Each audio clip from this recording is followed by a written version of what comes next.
ብዙዎች አድናቆታቸውን ሲሰጡ ነበር። ታሪክሽን ካጋራሽን በኋላ ስራ ቦታችሁ መተን እንዴት ናችሁ ልንል ነው።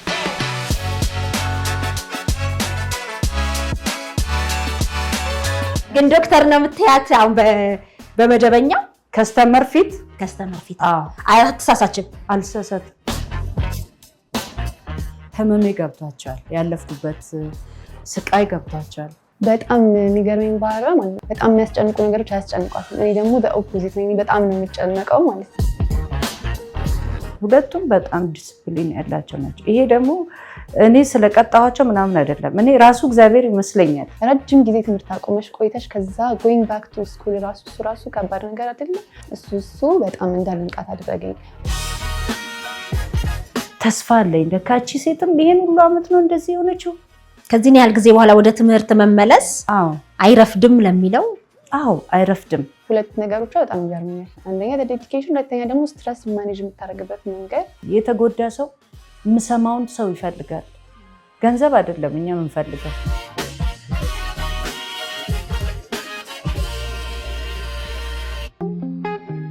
ታሪኳን ሰምታችሁ ብዙዎች ያደነቃችኋትና አሁን የደረሰችበትን ስኬት ለሌሎችም አርአያ ይሆናል ያላችኋት ሴት ዛሬ ስራዋን ልንጎበኝ ልጇንም ልንተዋወቅ ስራ ቦታዋ ድረስ መተናል።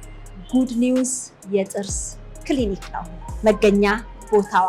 እንግዲህ ሰናይት ታሪክ በትዳር ህይወቷ ባሳለፈችውና አሁን የደረሰችበትን ስኬት በሸገር ኢንፎ ሚዲያ አጋርታ ብዙዎቻችሁ አድናቆታችሁን ሰጥታችኋታል። ዛሬ ደግሞ ከልጇ ጋር ስራ ቦታቸው መተን ቆይታ ልናደርግ ነው። በያላችሁበት ቆይታችሁን ከሸገር ኢንፎ ጋር ስለምታደርጉ ከልብ ነው የምናመሰግነው።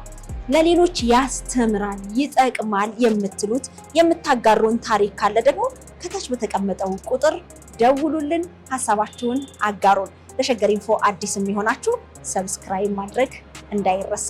ወደ ውስጥ እንዘልቅና ከሰናይትና እንዲሁም ደግሞ ከዶክተር ልጇ ጋር ቆይታ እናደርጋለን። አብራችሁ ነው። ጤና ይስጥልኝ። እንዴት ዋላችሁ? እንኳን በሰላም መጣሽ። እንዴት ናችሁ? ጤና ይስጥልኝ ዶክተር። እንዴት ነሽ? ሰላም ነው? እንዴት ናችሁ? ሁሉ መልካም? ሁሉ መልካም። እንግዲህ ያው ለተመልካቾቻችን ስራ ቦታችሁ ደርሰን በስኬትሽ አሁን ባለሽበት በጣም ብዙዎች አድናቆታቸውን ሲሰጡ ነበር ታሪክሽን ካጋራሽን በኋላ። አሁን ደግሞ ስራ ቦታችሁ መተን እንዴት ናችሁ ልንል ነው። በጣም እናመሰግናለን። እግዚአብሔር ይባርካችሁ። ስለመጣችሁ በጣም ደስ ብሎናል። እናመሰግናለን። አስተዋውቂ እንግዲህ። እኔ ያው እንዲሁ ዶክተር አልኩኝ፣ ተመልካቾች ግን ይተዋወቋት። እኔ ዶክተር ጽጌረዳ እባላለሁ። ዴንታል ሰርጅን ነኝ። ከመቀሌ ዩኒቨርሲቲ ተመረኩት። ከረንትሊ ጉድ ኒውስ ዴንታል ክሊኒክ ውስጥ እየሰራሁ እገኛለሁ በዴንታል ሰርጅን። መልካም። እንግዲህ እንዴት ነው እናትና ልጅ በአንድ ስራ ቦታ ላይ ሲሰሩ የሚለውን እና ሌሎችንም ነገሮች እናነሳለን። እንዴት አየሽው የተመልካቾችን? በጣም ደስ ብሎኛል። ብዙዎቹ በጣም የሚያበረታታ የሚያነሳ ነገር ነው። እግዚአብሔር ይባርካቸው። በጣም አብዛኛውም ማለት ነው አብዛኛውም ህመሜ ገብቷቸዋል፣ ያለፍኩበት ስቃይ ገብቷቸዋል። ስለዚህ በጣም ነው የማመሰግናችሁ። እግዚአብሔር ይባርካችሁ ሁላችሁንም መስዬ በጣም ነው የምናመሰግነው አንቺንም። ስለዚህ መጠነኛ ዞር ዞር ብለን እንመለከትና አረፍ ብለን ደግሞ እንጨዋወታለን።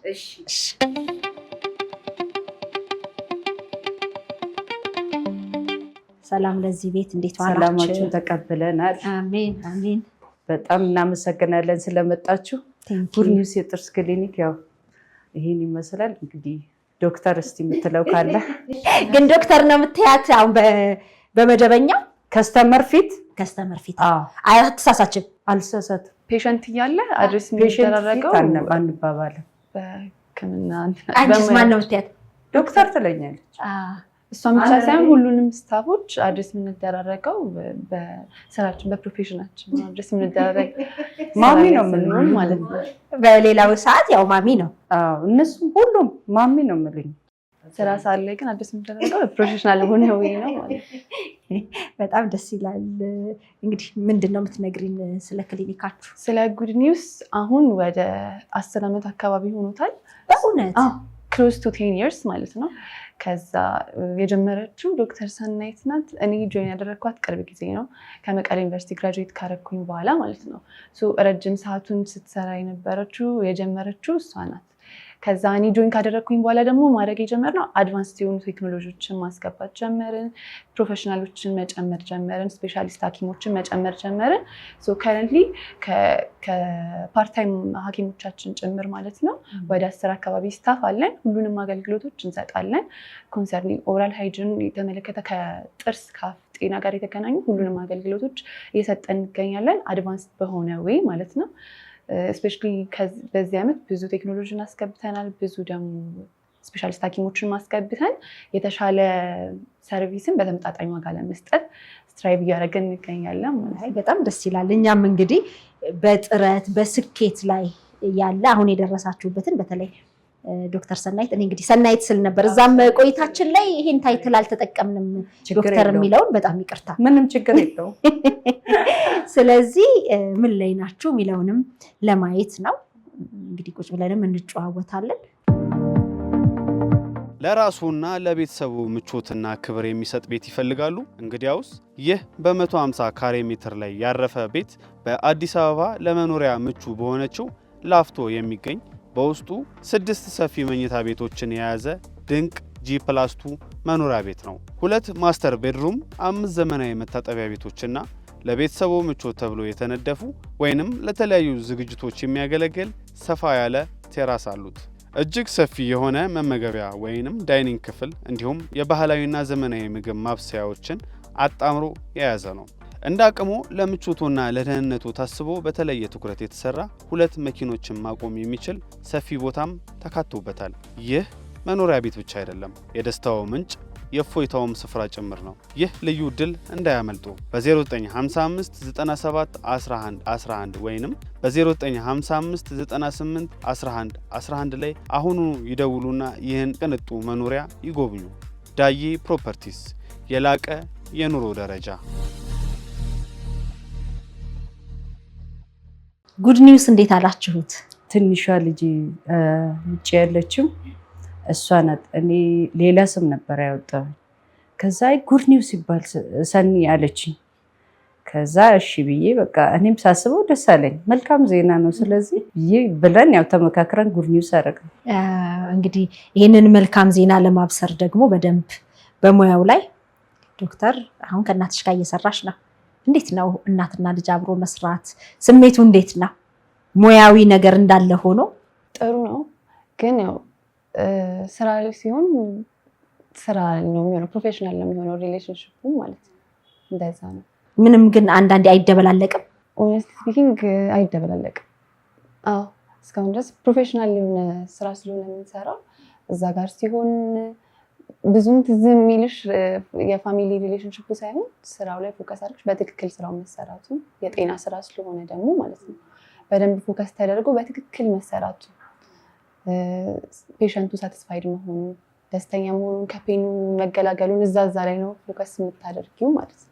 ከዛ ልክ እሱ ሲያልቅ ደግሞ ኖርማል ሪሌሽንሺፕ ይቀጥላል ማለት ነው። ምን ያህል ጊዜ ሆናችሁ አብራችሁ መስራት ከጀመራችሁ? አሁን ሪሰንትሊ ነው ጆይን ያደረኩት። አሁን ወደ 2 ዓመት እንደዛ አካባቢ። እንዴት ነው ከሌላው እንደ ውድድር እዚህ ጋር ብትሰሪ እዛ ጋር ብትሰሪ የሚል መቼም ብዙ እድል ይኖራል። ወደ ራስሽ ለማምጣት የተጠቀምሽበት የተለየ መንገድ አለ? ልጅሽን? ልጄ ያው እንዳልኩሽ በጣም ጎበዝ ናት ምልሽ በትምህርቱም ብቻ ሳይሆን በስራውም ያው ለመለወጥ እንድንለወጥ ነገራችን ኑሯችን ሁሉ ነገር እንዲቀየር ስለምትፈልግ እንደገና ደግሞ ከስተመር አያያዝ አንደኛ ትምህርቱ እውቀቱም አላት፣ ጎበዝም ናት በትምህርቷ። በዛ ላይ ስራውም ላይ ብዙ ቦታ የተለያዩ ክሊኒኮች ተቀጥራ ሰርታለች እና ሙያው አላት። ከሲኒየር ዶክተሮች ከትላልቅ ዶክተሮች ጋር ስለሰራች ብዙ የተሻለ እውቀት አላት። እንደገና ደግሞ የምሰራው ነገር በቃ በትክክል በጥራት ተሰርቶ ወደዛ ከስተመር እንዲሄድ ነው እንድደርስ ነው የምትፈልገው። ትንሽ ነገር እንዲህ ከተዛባች ጦርነት ነው። በቃ ተስተካክሎ ነው ማለቅ ያለበት፣ ግድ ነው። በቃ ይሄ ነው። በጣም ጎበዝ ናት፣ እግዚአብሔር ይባርካት ናት። አሜን አሜን። በደንብ እያደነቀችሽ ነው። አንቺስ እናትሽን እንዴት ነው የምትገልጪው? ጎበዝ ናት። እኔ አይደለሁም አሁን ያለበት ቦታ ላይ እንዲደርስ ያደረኩት ማለት ነው። እኔ እንደነገርኩሽ ሪሰንትሊ ነው ጆይን ያደረኩት። ሞር ማለት ስራው የተሰራ ነበር ስቲል ግን አድቨርታይዚንጎች ማርኬቲንግ ምናምን ላይ እና ደግሞ ቴክኖሎጂን አድቫንስ ማድረግ እሱን ለመርዳት ነው ጆይን ያደረኩት የነበረው እንጂ እኔም ሌላ ቦታ ነበር የምሰራው ተቀጥሬ ምናምን።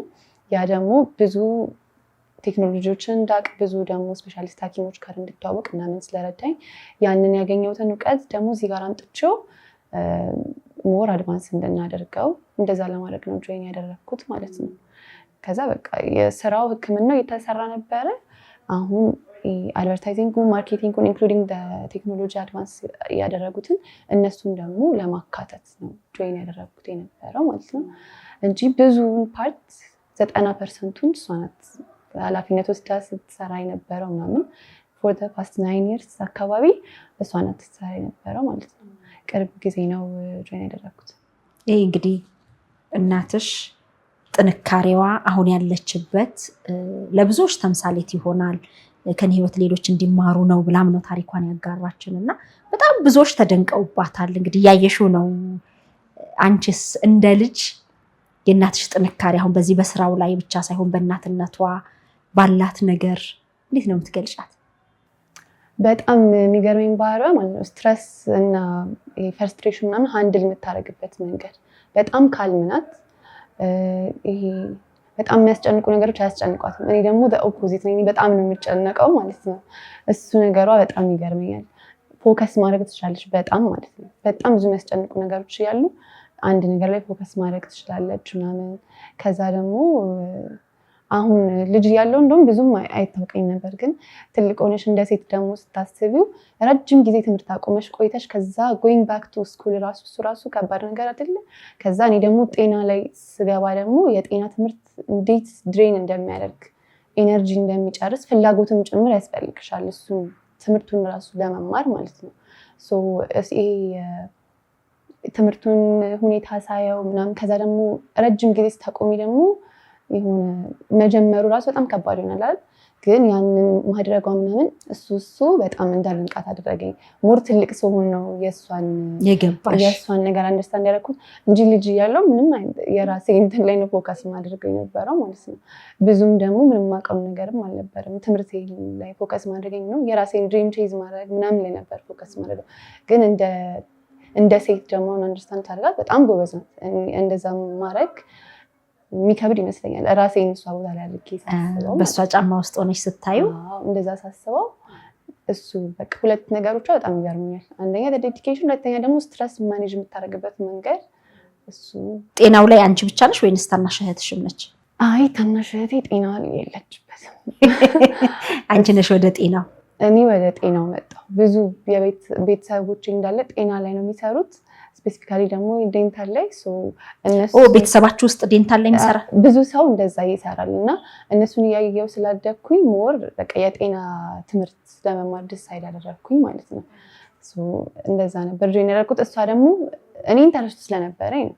እህቴ ደግሞ የጤና ነገር ላይ ኢንተረስቱ አልነበራትም። የራሷን እንትን የተማረች ማኔጅመንት ተማረች። ከዛ በኋላ ደግሞ ዲዛይኒንግም ተማረች። በሁለቱም ትሰራለች። መልካም ነው። እንግዲህ እናትና ልጅ በአንድ ጥርስ ሕክምና ክሊኒክ ውስጥ እየሰራችሁ ነው። እንደ ሴት ሌሎች ከኔ ሊማሩ ይችላሉ ብለሽ ነበረ።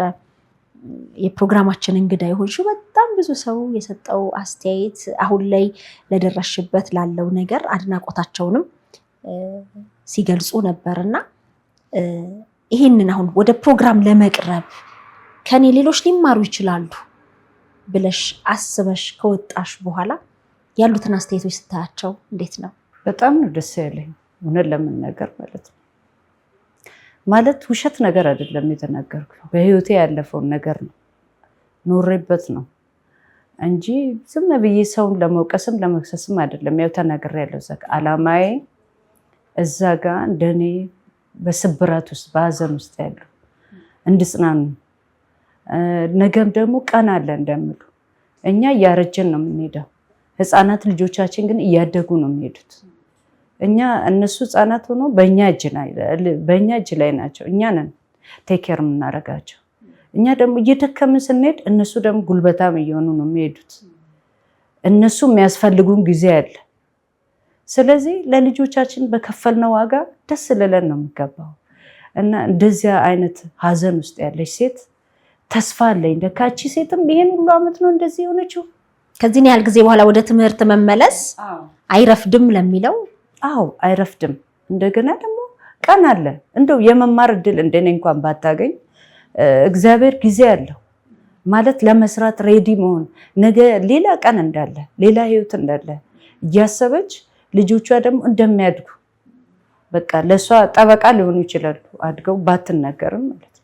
ግን እዚህ ላይ መናገር እንፈልገው ለህፃናት ልጆች አባታቸው እንዲህ ምናምን ባንል በእንደዛ አይነት መንገድ የምናልፍ ሰዎች አንገራቸው። ልጆቹ ንጹህ አይምሮ ነው ያላቸው። ያንን አይምሮ ይዞ ይማሩ በቃ። ከዛ የደረሱበት ሲደርሱ ራሳቸው ይድረሱበት። እንደገና ሴቶችም ደግሞ ተስፋ አለኝ ነገ ሌላ ቀን ነው ነገሮች ይቀየራሉ ማለት አለባቸው። ጊቭ አፕ ማድረግ የለባቸው። ሰው ደግሞ እግዚአብሔር ተስፋ ማድረግ ነው። ከልጅነትሽ ማትረሹ የምታጋሪኝ ገጠመኛለሽ? ከትምህርት ቤት ከቤት ቸርች ከቸርች ወደ ቤት እንደዚህ ነበረኛ። ከዛ ግቢም የኔ ትምህርት እረፍት የሚሰጥ አልነበረም።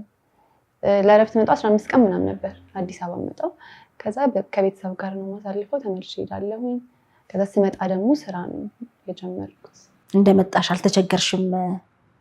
ስራ ለማግኘት አልተቸገርኩም። መጀመሪያ ብዙ ፋሚሊ ሜምበር ኦልሬዲ እዛ ውስጥ ስለነበሩ ስመጣ ከነሱ ጋር መስራት ጀመርኩ። ስለዚህ እሱ ላይ አልተቸገርኩም ነበረ። ከዛ ሰራሁኝ የተወሰነ ጊዜ። ከዛ ደግሞ እዚህ መጥቼ ጆይን አደረኩኝ እና እንደዛ ነው። ጓደኛ ራሱ ብዙ የለኝም ነበር እህቴ ጋር ብዙ አንለያይም። እድሜ ትንሽ ነው፣ 2 ዓመት ነው የምንለያየው። ሰው ትምህርት ሃይስኩልም እያለን አንድ ላይ ነበርን ምናምን እንደዛ ነበር። ስለዚህ አሁን ሌላ የቅርብ የምትይው ጓደኛ የለሽም? አሁን አለኝ። ግቢ ሄድኩኝ ምናምን ጓደኞች አሉኝ ከዛ በኋላ ማለት ነው። ግን ስናድግ ብዙም እንደዚህ ብዙ ጓደኛ ምናምን ኖሮን አልነበረ። ሴቶችንን ሁለታችንም ትንሽ እድሜ ጋፓችን ምናምን። ስለዚህ በቃ እንደዛ ነበር ያደግነው። ትልቅ ስንሆን ያው የተለያየ ትምህርት የተማርነው የተለያየ ትምህርት ነው። የዛኔ ሰው እንተዋወቃለን ምናምን። እስከዛ ግን ረጅም ጊዜያችን በቃ። አሁን ስትራራቁ አልከበዳችሁም? በጣም ነው የሚከብደው። በጣም ይለመዳል። ትልቅ ሰው የመሆን ፓርት እሱ ነው። እንግዲህ ሀገር ውስጥ አይደለችም ያለችው። ሀገር ውስጥ እስቲ መልዕክት አስተላልፊላት። ወይኔ እንደዚህ ኢሞሽናል ነገር አውርተን አናውቅም። በደንብ ራሱ አንተቃቀፍም። እንደዚህ እንባባለው። አሁን ብደውልላት ይሻለኛል። ለምን? እናፍራለን መሰለኝ ከእህትሽ ጋር። አዎ፣ ግን በጣም ክሎዝ ነን። በቃ በጣም እኔ አሁን አንደርስታንድ የሚያደርገኝ ሰው ብዬ ማስበው እሷ ነው። በጣም አንደርስታንድ ታደርገኛለች። ምንም ነገር ሳልናገር አንደርስታንድ የምታደርገኝ እሷ ነው። ማማክረው ነገርም ሲኖር ማማክራት እሷን ነው ምናምን። በጣም ጎበዝ ናት። ክሪቲካል ቲንከር ናት በጣም ማለት ነው። በጣም የተማረችውን ትምህርት ከቢዝነስ ጋር የተገናኘ ስለነበረ የማርኬቲንግ አይዲያዎቿ ምናምን በጣም ጎበዝ ናት እና በቃ እሷን ነው ማማክራት ምናምን። አትናፍቅሽም? በጣም ነው የምትናፍቀኝ። ግን እንደነገርኩሽ በቃ ትልቅ ሰው የመሆን አንዱ ፓርት ተራርቆ መኖር ነው። ስለዚህ ይለመዳል። እሷ ያልነገረችው ነገር አለ። እኔ ግን መናገር ፈልጋለሁ። እህቷና እሷ አብሮ ሲያጠኑ በቃ ያወራሉ። በጣም እንዳለችሽ በጣም ይቀራረባሉ። ቢቸግረኝ ቤቱ ለመኝታ ነው። አንዷን እዚህ አንዷን አንደኛው ክፍል በሩን ቆለፉባቸው እንዲያጠኑ እንድማሩ እንዲያጠኑ ጎበዝ እንደሆኑ ማለት ነው። ከዛ ለካ ስልክ ይዟል፣ በቴክስት ያወራሉ። ታውቂያለሽ? አንድ ቤት ውስጥ ነው። አዎ በቃ ያወራሉ፣ ይሳሳቃሉ፣ ሁለቱም አንድ ላይ ይስቃሉ። አሁን የተለያየ ክፍል ነው ያሉት። እንዴት ታስቢያለሽ? እንዳጠኑ እኮ ነው። እና እንደዛ አይነት አሁን ራሳቸው ሲገናኙላ ይስቃሉ። ይሄ እንትን አለ። ደስ የሚል የልጅነት ጊዜ ነው። እውነት ለመናገር ከነሱ ጋር ያሳለፉት ጊዜ አይቆጨኝም፣ በጣም አይቆጨኝም። ለምንድን ነው መሰለሽ ማይቆጨኝ መስዬ? አንደኛ ልጆቼ ያው እንዳልኩሽ ትንሿ እዚህ የለችም፣ ሀገር ውስጥ አይደለችም። በትምህርቷ በጣም ጎበዝ ነበረች። እዚህ አዲስ አበባ ማኔጅመንት ተመርቃለች በዲግሪ። በጎን ደግሞ የሴቶች ዲዛይነር ልብስ ትሰራ ነበረ። ምገርምሽ እዚህ ያለች ቤት ውስጥ ራሷ ሴቭ አድርጋ ኮሌጅ እየተማረች የትራንስፖርቷ ምናምን ሴቭ አድርጋ ልብስ መስሪያ ማሽን ገዛች። እንደዛ ገዝታ ሰኒ እንሂድ እንትን መርካቶ እንሂድ አለች። ማሚ እንሂድ ምናምን ሰኒ ማሚም ይላሉ። የሆነ ነገር ስፈልጉ ማሚ ነው የሚሉኝ ለማባበል። ለማባበል ሰኒ ሙሉት ግን ዝም ብሎ በቃ እንትን ለማለት ነው። ማሚ መርካቶ እንሂድ አለች። ነገ እንሂድ ምንድን ነው? አይ እቃ ገዛለሁ አለችኝ። አልነገረችኝ። በጣም የደነገጥኩኝ ብሩን ስታወጣ የተወጣ ሳንቲሞች አንዳንድ ብር ምናምን 5 ብር እንደዚህ አጠራቅማ ማሽን ገዛች። 6000 ብር የሚሸጥ ያኔ 6000 ብር ነው። እና እሱን ገዝታ በቃ ቤት ውስጥ ትሰራለች፣ ትቆርጣለች፣ ትስላለች። በቃ ስዕል ቁጭ ነው የምታደርግሽ። በቃ በጣም ጎበዝ ናት። ትምህርትም እንደዛ ሳትጀምር ዲዛይነር በእርሳስ ምናምን ትስላለች፣ ፎቶ እየወሰደች ምናምን። ለካ እቺ ልጅ ያ ነገር ውስጧ አድጓል። እና ያኛውን ትምህርት እየተማረች ማታ ማታ የዲዛይን ትማር ነበር። እና ጎበዝ ናት። ለኔ ሁላ ልብስ ሰርታልኛለች። በእውነት በሷ ዲዛይን ምን ተሰማሽ? በጣም ነው ደስ የሚለኝ። ለዛ ነው እድለኛ ነኝ የምለው። በጣም ልጆችሽን ያው ደክመሽም ለፍተሽም ዋጋ ከፍለሽ የሆነ ቦታ ላይ ሲሆኑ ደስ ይላል። በጣም ደስ ይላል። አሁንም አልደረሱም፣ ገና ናቸው፣ መንገድ ላይ ናቸው። ግን እግዚአብሔር እንደማይጥላቸው እኔ እምነት አለኝ። እነሱም ደግሞ ጠንካራ ስለሆኑ ከኔ ህይወትም ብዙ ስለተማሩ እያዩም ያደጉት ነገር ስላለ ጥሩ ቦታ እንዲደርሱ መጨረሻቸው እንዲያምር በቃ የኔን እድል እንዳይገጥማቸው በትዳራቸው ዙሪያ እግዚአብሔር በመልካም ትዳር በመልካም በጤነኛ ልጆች እንደባርካቸው ሁሌ ጸሎቴም ለቅሶዬም ይሄ ነው። ካሁን በኋላ ቀሪ ዘመኔም ማለት ነው። እንግዲህ መተንም ስለጎበኘናችሁ እኛ በጣም ደስ ብሎናል።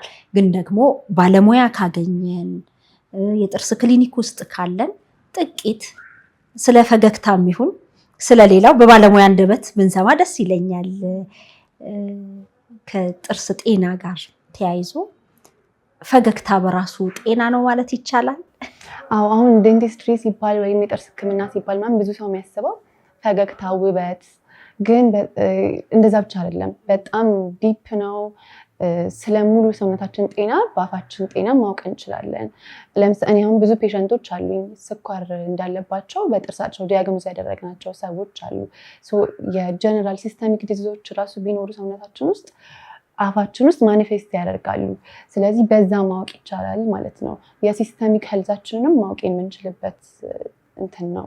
በጣም ናሮ አይደለም። ዴንቲስትሪ ጠባብ ነገር አይደለም፣ በጣም ሰፊ ነው። ህክምና ጭምር ነው።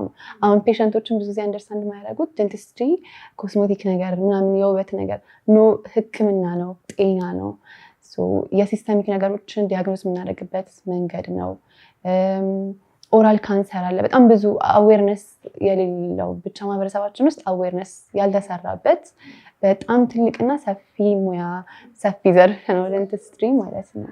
ስለዚህ ከውበት ባለፈ አጠቃላይ ጤናችንን ጤና ነው። እሱ ነው። ውበትም አለው ኦፍኮርስ፣ ማሳመርም ነው፣ ፈገግታም መቀየር ነው። በጣም ፊታችንን ይቀይረዋል። እንደዚህ አሁን ብዙ ጊዜ ሙሉ ጥርስ የሌላቸው ሰዎች እነሱ ናቸው በደንብ አንደርስታንድ የሚያደርጉት እንዴት አፌክት እንደሚያደርግ ዴይ ቱ ዴይ ላይፍሽ እንዴት አፌክት እንደሚያደርገው ከሳይኮሎጂ ጋር እንዴት እንደሚያያዝ ጥርስ ሲበላሽ ምናምን ይሄንን አንደርስታንድ የሚያደርገው እንትን ያለበት ሰው ነው። ግን ብዙ ሰው ካላመመው አይመጣም። ይሄ ቴክ ኬር የምናደርገው ነገር አይደለም። ቼክአፕ ስንሄድ የጥርሳችን ጤንነት እኔም ብሆን ጆይን ከማድረጌ በፊት ብዙ ሲሪየስሊ የምወስደው ነገር አልነበረም። ግን ልክ ሙያ ውስጥ ገብቼ ደግሞ በደንብ ሳቀው በደንብ ስማረው ሲሪየስ ነገር እንደሆነ ገባኝ ማለት ነው። እና ጠባብ ነገር አይደለም ዴንቲስትሪ። ውበትና ኮስሜቲክ ነገር ብቻ አይደለም፣ በጣም ሰፊ ነገር ነው። በስንት ጊዜ ታዲያ ቼክ መደረግ አለበት? አሁን አመታዊ የጤና ምርመራ ቢደረግ መልካም እንደሆነ ይመከራል። ጥርስንስ? ጥርስ ላይ ደግሞ አትሊስት አቅማችን የሚፈቅድ ከሆነ እኔ ሁል ጊዜ የምለው በየ6 ወሩ ቼክአፕ ቢያደርጉ ጥርሳቸውን ማለት ነው። ብዙ ነገር እንትን ማለት እንችላለን፣ ወጪ መቀነስ እንችላለን።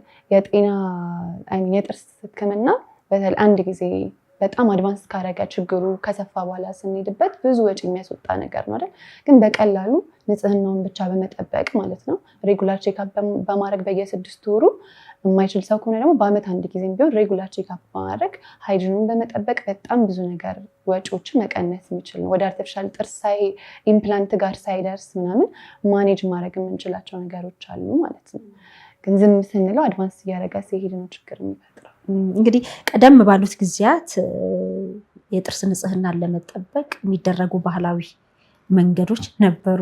ከሰል ጭምር ከጨው ጋር ደቁሶ በመፋቂያ ለማጽዳት መሞከር፣ ሌሎች። አሁን ደግሞ ዘመኑ የደረሰበት የሕክምና ቴክኖሎጂው የሄደበት በጣም ብዙ ደረጃ እንዳለ እየተመለከትን ነውና የመጣበት ወይም ደግሞ በሀገራችን ውስጥ የነበረውን ነገር አይተሽ አሁን ደግሞ የደረሰበትን ስታነጻጽሩ እንዴት ነው? አሁንም ከመፋቂያ ጋር ያሉ ነገሮች አሉ። እሱስ ላይ የሚወሰደው ጥንቃቄ? ሁሉም ነገር ሃርምፉል ነው ማለት አንችልም፣ አሁን ባህላዊ ስለሆነ ማለት ነው። ግን እኔ ደግሞ ከማውቀው ነው፣ ብዙም ሪሰርች አላደረኩም የትራዲሽናል የሆነው ነገር ላይ ማለት ነው። ግን እንደዚህ ለዋይትኒንግ ብለን ቤት ውስጥ የምንጠቀማቸው ነገሮች ምናምን ይሄ የኢናሜል ወይንም የላይኛው የጥርስ ክፍል የምንለውን ያሳሳብናል፣ ይጎዳብናል። ውስጡ ያለው ኬሚካል ኮንተንት አይታወቅም። ስለዚህ ሴንሲቲቪቲ፣ ከለር መቀየር፣ የቆየ ሲሄድ የጥርሱ ከለር መቀየር እንደዚህ አይነት ችግሮች ያመጣል። ግን ይሄ ዲፕ የሆነ ጥናት ቢያደረግኩት ነገር ባይኖርም አብሬዥን የሚያመጡ ነገሮች ከሰል፣ ሎሚ ምናምን እነዚህ አሁን የላይኛውን ሰርፌስ በጣም የሚጎዱት ችግር ላይ እንዲገባ የሚያደርጉ ነገሮች ናቸው። በረጅም ጊዜ ደግሞ ሴንሲቲቪቲ የሚያመጡ ነገሮች እነሱን አቮይድ ማድረግ አለብን፣ እንደዚህ አይነት ነገሮች ማለት ነው። ግን አሁን ፔን ለማስታገስ የምንጠቀምባቸው ነገሮች ቅርንፉድ፣ የሻይ ቅመም መያዝ ምናምን አሁን እነዚህ ጥናት ተደርጎባቸውም ትክክል ፔን ሪሊፍ የሚሰጡ ነገሮች ናቸው። ሙሉ ለሙሉ ሁሉም ስህተት ነው ያልኩኝ አይደለም፣ ግን ሞር ፕሮፌሽናል በሆነ ወይ ትሪት ብናደርገው ማንኛውንም ኬዝ ማለት ነው። ቢካዝ መድኃኒቶቹም ውስጣቸው ያለው ነገር ይታወቃል፣ አማውንቱ፣ ፐርሰንቴጁ፣ ኤቭሪቲንጉ ይታወቃል ሞደርን ቴክኖሎጂ ሲሆን ማለት ነው። ግን ባህላዊ ነገር ሲሆን፣ ትራዲሽናል ነገር ሲሆን ውስጡ ያለው ኬሚካል ኮንተንት አለመታወቁ ራሱ ባድ አይደለም። ስለዚህ በትክክለኛ ፕሮፌሽናል በሆነ ወይ ቼክአፕ አርቲስት ብናደርግ መከላከል እንችላለን ብዙ ነገሮች። መልካም ነው። ሶሻል ሚዲያ ላይ በተለይ ቲክቶክ ላይ ስለ ጥርስ ጤና፣ ስለ አፍ ጤና አጠባበቅ የተለያዩ መረጃዎችን ስትሰጪ አያለሁ። እንዴት ነው አቀባበሉ ያለውን ነገር? ወደ ሶሻል ሚዲያው ስትመጪ ሙያተኛ ወደዛ ሲመጣ ያለው ነገር እንዴት ነው? በጣም ነበር የሚከብደው መጀመሪያ ላይ በጣም ነበር የሚከብደው። እኔ ደግሞ ኢንትሮቨርት ነኝ፣ ካሜራ እፈራ ነበር፣ በጣም ነበር የምፈራው ነበር። አሁንስ? አሁን አምዩስ ለመድኩት ለክሊኒኩ አድቨርታይዚንግ አዌርነስ ለመስጠትን በቲክቶክ። ከዛ አሁን ወደ 9 ወር አካባቢ ሆነ ቲክቶክ መስራት ከጀመርኩኝ። አሁን አምዩስ ምንም አልፈራም። በቃ ከአንድ ሰው ጋር እንደማወራ አድርጌ። መጀመሪያ ላይ ግን ወስቱ ሃርድ እንትን ለማለት። ስንት ጊዜ ተቀርጾ ነው የተለቀቀው? እኔ በጣም ያደከምኳቸው መስሎኝ ነበር፣ ግን እንደውም እነሱ ይርግዳሉ ለመጀመሪያ ሰው ማለት ነው። በጣም ብዙ ጊዜ ስሳሳት ነበር ምናምን። ከዛ ደግሞ እንዴት ነው ሐኪም ስለሆንኩኝ ዝም ብዬ ኤክስፕሌን እንዳደረግ ነበር የተፈለገው። ግን ካሜራውን እንደሰው ኮንሲደር ማድረግ ራሱ በጣም ነው የሚከብደው። የምታስቢው ከጀርባ የሚሆን ሰው በኋላ ላይ ፖስት ሲደረግ ምናምን እሱን ነው የምታስቢው የነበረው ማለት። አሁን ግን አንድ ሰው እንደማዋራ አድርጌ ነው የምሰራው። ከዛ ደግሞ ሞር ፎከስ ማድረገው አዌርነስ መፍጠር ላይ ነው። ስራዎቻችንን ፖስት እናደርጋለን፣ አርቲፊሻል ጥርስ ምናምን እንሰራለን፣ እሱንም ፖስት እናደርጋለን። ግን እኔ ፎከስ ማደርገው አዌርነስ መፍጠር ላይ ነው። ጤናን ስለመጠበቅ ቀላል ነገር እንዳልሆነ እሱን እንዲያውቁት ነው። ስለ ዴንቲስትሪ አዌርነስ መፍጠር ላይ ነው ፎከስ የምናደርገው ማለት ነው። እረፍትሽ መቼ ነው? እሁድ። ግን እሁድ ደግሞ የቲክቶክ እቀርጻለሁ። ምንም እረፍት የለኝም ማለት ይችላል። እረፍት የለሽም? ደሞዝ ጨምሩልኝ ብለሽ ታውቂያለሽ? ጨምሩልኝ ብዬ አላውቅም። ኑሮ ተወደደ ወይ እንደዚህ ሆነ? የሙያ እንትን እንዴት ነው? አስተዳደራዊ ነገሮች ላይ ያው የራስ ነው በሚለው ነው ወይስ? አይ እንነጋገራለን ትንሽ ቆይተን። አሳሰብሽብኝ መስዬ። አንዳንድ ጊዜ የራስን ሰው ያዝ ለማድረግ እንዳይሄድብኝ ባለሙያ ተብሎ የሚደረጉ ጥቅማ ጥቅሞች ይኖራሉ። ለልጅሽ ምንድነው እንዳትሄድብኝ እቺን የመሰለች ባለሙያ ብለሽ የምታደርጊው ነገር አለ ወይስ ልጄ ነች የትም አትሄድም ነው? እውነት ለመናገር ለሷ ስንት ብርም ብከፍል በጣም ትንሽ ነው ከእውቀቷ አንፃር። ከስነ ስርዓት ያላት በጣም በጥሩ ስነ ምግባር የሚያደገች ናት ከትምህርት ከህፃነቷ ጀምሮ ማለት ነው። ወደኋላ እንዳልመልስሽ እንጂ ከኬጂ ጀምሮ እየተሸለሙ ነው እስከ ሃይስኩል የተማሩት ሁለቱም በጸባይ ይሸለማሉ። በጸባይ ነው በትምህርት ነው ሽልማት? በጸባይም በትምህርት ነው። ሴንት ሜሪ ነው የተማሩት። ከዛ ያው ዩኒቨርሲቲም ስትገባ እዛ የሚያስተምሯቸው አስተማሪዎች አብረው የተመረቁ የሚማሩ ተማሪዎች የእሷን ባህሪ በጣም ነው የምገርማቸው። ሁለቱም በጣም ዲስፕሊን ያላቸው ናቸው። ይሄ ደግሞ እኔ ስለቀጣኋቸው ምናምን አይደለም። እኔ ራሱ እግዚአብሔር ይመስለኛል ያው መንገድ ነው የምታሳይ ሴቶች ስለሆኑ የኔን ማንነት ሊከተሉ ይችላሉ። ግን በቃ ናቹራል እግዚአብሔር የሰጣቸው ነገር አለ። አንድ እሱ ነው። ሁለተኛ አሁን ደግሞ ስላልሽው ነገር በጣም አሳሳቢ ነገር ነው። ያው እሱን ደግሞ እስቲ ተነጋግረን ያው የሚሆነው እናደርጋለን። ሀሳቡ ነበር ማለት ነው አንቺ ውስጥ ማየሽ። አንድ ላይ ነው የምትኖሩት? አንድ ላይ ነው የምንኖረው። ስለዚህ አንቺም ደግሞ እኮ ከደሞዙ ጎን ለጎን እንደ ጥቅማ ጥቅም የምታስቢያቸው ነገሮች ይኖራሉ። አዎ ጠንካራ ቤተሰብ ለሌሎችም አርአያ ይሆናል በሚል ነው ቆይታ እያደረግን ያለ ነው። በመጨረሻ ማለት የምትፈልጊው ነገር ካለ? እናንተን በጣም ነው የማመሰግነው መስዬ። በጣም በቃ እኔ ድሮ ማውቃቸው ያክል ነው የምሰማኝ። ደስ ብሎኝ ነው አሁን ቀለኝ እኮ ነው የማወራው እንጂ ሰው ፊት ማውራት ይከብዳል። በተለይ ካሜራ ፊት ያን ልጅ ታውቃለች ቲክቶክ ተቀረጪ ማሚ ስትለኝ አይ እኔ እፈራለሁ እላታለሁ። ምንም አያስፈራም እኮ እንደዚህ ታስረዳኛለች። ለማስገባት ነው አልፈልግም እላታለሁ። አሁን ከዚህ በኋላ ግን ትገቢያለሽ ያው በቃ ብዬ አስባለሁ። በግድ 1-2 ያው ተቀርጫለሁ። አንቺን ደግሞ እግዚአብሔር ይባርክሽ፣ ልጆችሽን እግዚአብሔር ይባርክ። በጣም መልካም ሴት። ለእኔ ብቻ አይደለም። አንዳንዴ ምን አለ መሰልሽ መስዬ የተጎዳ ሰው የምሰማውን ሰው ይፈልጋል። ገንዘብ አይደለም እኛ የምንፈልገው ብሎ ጆሮ የምሰጥሽን ሰው ትፈልጋለች። አሁን ሴቶች መጥቶ አንቺ ጋር ወይ ወንዶች ተጎድቶ ጉዳታቸው ለአንቺ ሲያወሩ እንዴት እንደምቀላቸው እሳቱ እየጠፋ ነው ውስጣቸው ያለው የሚሰማቸው የነበረው ፊሊንግ በሰላም እየተቀየረ ነው። ለምን መሰለሽ? ጸጥ ብለሽ ነው የምትሰሚው። ይወጣል ውስጣቸው ያለው ነገር። ያ ነገርሽ በጣም ደስ ይለኛል። ለዛም ነው ከብዙ ሚዲያ መርጬ ወደ አንቺ ሄድኩኝ። እግዚአብሔር አምላክ ይባርካችሁ። ቴንኪው ደግሞ በመምጣታችሁ በጣም ነው የማመሰግነው። ደስ ብሎናል። በጣም ነው የምናመሰግነው። እንግዲህ የሸገር ኢንፎ ሚዲያ ተከታታዮችም ጉድ ኒውስ ዴንታል ክሊኒክ መተው አገልግሎቱን እንዲጠቀሙ እንዲያገኟችሁ የተባለው እውነት በተግባር ያገኙታል የሚለውንም መተው እንዲያረጋግጡ ነው። በተለየ ለሸገር ኢንፎ ሚዲያ ተከታታዮች ለዚህን ያህል ሰው ብላችሁ የምትሰጡት ኦፈር አለ? እሺ፣ ለሸገር ኢንፎ ተመልካቾች ማንኛውንም አገልግሎት ልታገኙ ስትመጡ ነፃ የጥርስ ስፔስ ፓኬጅ አዘጋጅተንላችኋል። መታችሁ አገልግሎቱን ማግኘት ትችላላችሁ። በጣም ነው የምናመሰግነው። በርቱ። እንግዲህ ነገ ደግሞ ከዚህ በተሻለ ደረጃ ላይ ሆናችሁ ለመገናኘት ያብቃል። ትክክለኛና ተአማኒ የሆኑ መረጃዎችን ወደ እናንተ ወደ ውድ የሸገር ኢንፎ ሚዲያ ተከታታዮች የምናቀርብበት ቻናላችን ሸገር ኢንፎ ነው። ታዲያ ሸገር ኢንፎን ሰብስክራይብ አድርገዋል? ቤተሰብ ይሁኑን። ለአብሮነታችሁ ከልብ እናመሰግናለን። ላይክ፣ ሼር በማድረግም ለሌሎች ያጋሩ። ሸገር ኢንፎ ሚዲያ